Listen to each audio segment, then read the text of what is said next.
Bonjour à tous. Aujourd'hui, nous allons apprendre à modéliser une force d'interaction gravitationnelle. Nous allons prendre l'exemple de la force d'interaction gravitationnelle entre la Terre et la Lune. Je vous rappelle que c'est cette force qui attire ces deux corps l'un vers l'autre.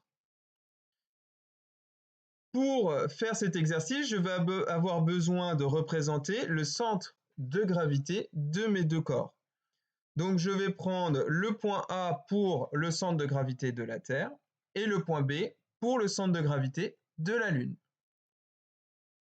Dans notre exemple, nous allons modéliser la force exercée par la Terre sur la Lune et je vous laisse vous entraîner à faire la force exercée par la Lune sur la Terre après avoir regardé la méthode. Je vous rappelle que c'est une interaction, donc la Terre attire la Lune, mais la Lune attire également la Terre. Le système étudié ici est la Lune, puisque je m'intéresse à la force exercée par la Terre sur la Lune. Donc j'en déduis que mon point d'application, ça va être le centre de gravité de mon système, donc le centre de gravité de la Lune, c'est-à-dire le point B.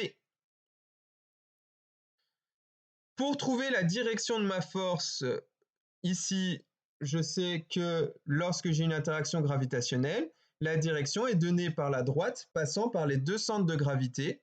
Donc ici, la droite AB représentée en pointillé.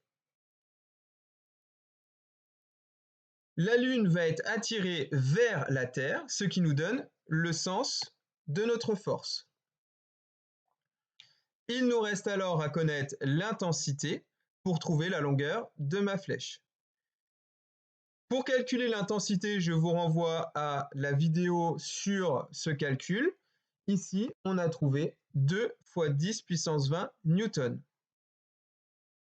Donc j'ai besoin d'une échelle pour représenter la longueur de ma flèche. Donc ici, je vais prendre une échelle d'1 cm pour 5 fois 10 puissance 19 newtons.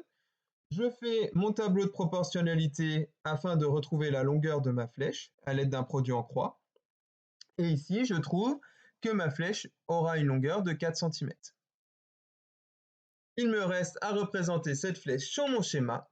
Donc ici, ma flèche part bien du point d'application B. Elle repose sur la droite AB. Elle s'oriente vers le point A, c'est-à-dire vers la Terre. Et même si mon schéma n'est pas à l'échelle, ici, la flèche doit faire 4 cm. On pourrait se poser la question suivante, pourquoi la Lune ne tombe pas sur la Terre au vu de la modélisation? Je vous rappelle que la Lune possède une vitesse et cette vitesse va compenser l'attraction de la Terre. Donc la vitesse va faire tourner la Lune autour de la Terre et ne pas la faire tomber sur la Terre. Donc maintenant que vous savez comment modéliser cette force, je vous laisse essayer par vous-même et je vous dis à la prochaine pour un nouveau sujet de physique-chimie.